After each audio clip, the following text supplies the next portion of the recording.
முதல் மற்றும் இரண்டாம் கட்ட மக்களவைத் தேர்தலில் பெண் வேட்பாளர்கள் விகிதம் வெறும் 8% இருந்தது குறிப்பிடத்தக்கது. முதல் மற்றும் இரண்டாம் கட்ட தேர்தலில் மொத்தம் 2823 வேட்பாளர்கள் போட்டியிட்டனர். இவர்களில் பெண் வேட்பாளர்கள் எண்ணிக்கை 235 இருந்தது.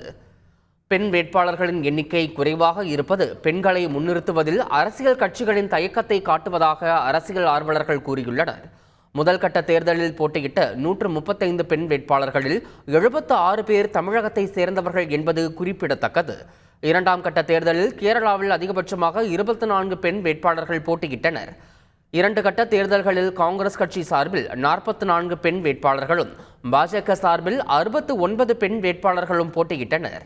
அரசியல் கட்சிகளில் நாம் தமிழர் கட்சி மட்டுமே 50% இடங்களை பெண் வேட்பாளர்களுக்கு ஒதுக்கியுள்ளது குறிப்பிடத்தக்கது. தமிழகத்தில் நாம் தமிழர் கட்சி சார்பாக 19 பெண் வேட்பாளர்கள் களம் இறங்கியுள்ளனர். செய்திகளை உடனுக்குடன் தெரிந்து கொள்ள உடனே சப்ஸ்கிரைப் பண்ணுங்க.